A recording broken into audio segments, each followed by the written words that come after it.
बात करेंगे टैलेंट की तो पाकिस्तानी फाइटर्स ने दुनिया में धूम मचा दी है। बहरीन में शेख खालिद बिन हमद अल खलीफा की सरपरस्ती में जो है mixed martial art Brave Combat Federation 92 के बड़े मुकाबले हुए, जिसमें पाकिस्तानी फाइटर्स ने अपनी रवायती हरीफ भारत के पांचों फाइटर्स को शिकस्त देकर आलमी सतह पर तारीखी कामयाबी हासिल की है। पाकिस्तानी फाइटर रिजवान अली ने पहले ही राउंड में भारतीय फाइटर श्रीकांत शेखर को नॉकआउट शिकस्त देकर न सिर्फ उनका करियर खत्म कर दिया बल्कि अपने नाकाबिले शिकस्त रिकॉर्ड को भी बरकरार रखा है। इसके अलावा बाबर अली ने भारत के मोहम्मद फरहाद को बैंटम वेट कैटेगरी में शिकस्त देकर अपनी 8वीं फतह हासिल की। इसी तरह अब्बास खान ने वेल्टर वेट में भारतीय हरीफ को शिकस्त दी। इस्माइल खान ने बैंटम वेट में यादविंदर सिंह को नाको चने चबवा दिए हैं। क्या बात है। इवान आकिब ने फ्लाई वेट कैटेगरी में भारतीय हरीफ एहतशाम अंसारी को शिकस्त से 2-4 किया। इस तारीखी कामयाबी पर पाकिस्तान समेत दुनिया भर में पाकिस्तानी फाइटर्स की कारकर्दगी को खूब सराहा जा रहा है और इस वक्त पाकिस्तानी फाइटर रिजवान अली हमारे साथ मौजूद हैं। रिजवान, वेलकम टू सुनो पाकिस्तान। और सबसे पहले सुनो पाकिस्तान की जानिब से आपको बहुत बहुत मुबारक हो। आपसे जानना चाहूंगी, MMA में आलमी सतह पर आपने तारीखी कामयाबी हासिल की है, क्या फीलिंग्स हैं और इस कामयाबी पर आप क्या कहेंगे? जी, सबसे पहले तो मैं अल्लाह ताला का लाख लाख शुक्र अदा करना चाहूँगा जिसने हमें इज़्ज़त बख्शी और हमने क्लीन स्वीप किया इंडिया को। और दूसरी तरफ हम देखते हैं क्रिकेट में हर तरफ हमें एक काफ़ी टक्कर का मुकाबला मिलता है और पाकिस्तानी टीम काफ़ी स्ट्रगल में रहती है, पर हमने मुकम्मल क्लीन स्वीप की तो हमें बहुत खुशी है इस बात की। अच्छा रिजवान, एक तो मेरी तरफ से भी जनाब हमारे इदारे की तरफ से भी आप मुबारकबाद वसूल करें। उसके बाद ये भी बता दें कि ये जो आपका इवेंट था, थोड़ा सा इसके हवाले से हमारे नाजरीन को बताइएगा। मतलब ये किस तरह से था, कितने राउंड्स थे, कितने मुल्कों के जो प्लेयर्स थे वो इस पे पार्टिसिपेट किया उन्होंने? जी, ये ब्रेव फेडरेशन की तरफ से एक इवेंट था जो बहरीन की एक इंटरनेशनल फेडरेशन है जो टॉप वर्ल्ड की तीसरे या चौथे नंबर पे आती है और इसमें पूरी दुनिया के फाइटर होते हैं और जिनमें उन्होंने इंडिया और पाकिस्तान के भी मुकाबले रखे। और हमारी हमारी ये एक खुशकिस्मती है कि हम अपने इतने बड़े इंटरनेशनल लेवल पे हमने अपने पाकिस्तान को रिप्रेजेंट किया और अपने मुल्क का नाम रोशन किया।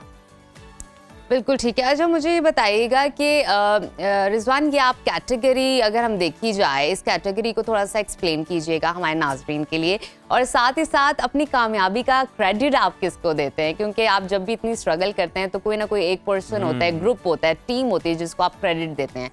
क्या माजरा है आपकी तरफ? जी, इसमें डिफरेंट कैटेगरीज होती हैं जिसमें fly weight, light weight, bantam weight और हर किस्म के वेट होते हैं और हर किसी की एक डिफरेंट वेट में फाइट होती है। और क्रेडिट मैं अपने ऑब्वियसली अपने माँ बाप को देना चाहूँगा और मैं स्पेशली अपने स्पॉन्सर को देना चाहूँगा जिन्होंने मुझे मेरी हेल्प की। मैं स्पेशली नाम लेना चाहूँगा डॉक्टर रिजवान साहब का और सुल्तान गोहर एजाज साहब का और उमर भाई का, जिन्होंने मुझे सपोर्ट किया इस कैम्प के लिए। और मैंने हमारे पास उतनी फैसिलिटीज नहीं है, मैंने बाहर मुल्क अपनी ट्रेनिंग की थाईलैंड में, तो उसके लिए मुझे काफ़ी फाइनेंशियल की ज़रूरत थी तो उन्होंने मुझे सपोर्ट किया, तो मैं उनको क्रेडिट देना चाहूँगा। बिल्कुल रिजवान, क्रेडिट तो उन्हें देना चाहिए कि उन्होंने जो है वो अपनी तरफ से एफर्ट की कि आप जो है वो पाकिस्तान का जो परचम है वो बुलंद करें वहाँ पर जाके। अच्छा रिजवान, ये कामयाबी जो है ना ये तो आ गई, लोगों ने ये कामयाबी तो जनाब देख ली, लेकिन इसके पीछे का जो सफ़र था, जो मुश्किलात थी, जो हार्डशिप थी, जिस डिसिप्लिन को आपने फॉलो किया, किस तरह से ट्रेनिंग करते रहे, ज़रा वो भी हमारे साथ शेयर करें एक्सपीरियंस। जी, मैं काफ़ी अरसे से ट्रेनिंग कर रहा हूँ प्रोफेशनली, तकरीबन 10 साल से। और ये है कि मैं अपनी फैमिली को क्रेडिट देना चाहूँगा जिन्होंने मुझे सपोर्ट किया यहाँ तक आने के लिए, क्योंकि इस गेम में रहने के लिए आपको काफ़ी सारी फाइनेंशियल प्रॉब्लम होती हैं जिसमें आपकी डाइट होती है और डिफरेंट कैंप्स होते हैं आगे पीछे डिफरेंट कंट्रीज़ में। तो मेरी फैमिली काफ़ी सपोर्टिव है मेरी, तो शुरू में से उन्होंने मुझे काफ़ी सपोर्ट किया और जिसकी वजह से मैं यहाँ तक पहुँचा। बिल्कुल। और 10 साल में मैं साउथ एशिया का नंबर 1 फाइटर आज बन चुका हूँ इस कामयाबी के बाद। जबरदस्त, इस बात की बड़ी खुशी है। ज़बरदस्त। रिजवान, मुझे ये भी बताइए, ये बहुत एक बड़ा इवेंट था, इस पर दुनिया भर की नज़रें लगी हुई थी। पहले मुकाबले में आपने मैदान में जब उतरे थे तो भारत के खिलाफ जब भी एक मैच खेला जाता है, कोई भी मैच खेला जाए, तो एक प्रेशर मेंटेन किया जाता है और एक प्रेशर होता है खिलाड़ी पर भी। तो जब आप मैदान में उतरे, आपके दिमाग में उस वक्त क्या चल रहा था? मेरे दिमाग में कुछ ऐसा खास कोई था। ये था कि मेरा एक यकीन था, एक कनेक्शन था अल्लाह के साथ, कि मुझे एक तवक्कल था कि या अल्लाह जो कुछ भी होगा अच्छा ही होगा। पर ये है कि मैं एक, वो कहते हैं ना कि आप हिंदू के सामने या अल्लाह मुझे शर्मिंदा मत करना, बीइंग अ मुस्लिम। सो वो एक क्या बात है, मोटिवेशन थी कि बहुत बीइंग अ खूब। मुस्लिम मैं हार नहीं सकता। हाँ। तो यही एक ज़हन में था, तो मेरे अंदर बिल्कुल, कोई बड़ी प्रेशर नहीं बेहतरीन था अपना। रिजवान चीज़ थी आपके माइंड में और बड़ी पॉजिटिव चीज़ थी जिसे आप लेकर मैदान में उतरे। ये बताइए कि अब रिजवान के अगले टारगेट कौन से हैं जनाब? कौन से ऐसे बड़े इवेंट आ रहे हैं जिस पर आपकी नज़रें हैं इस पर?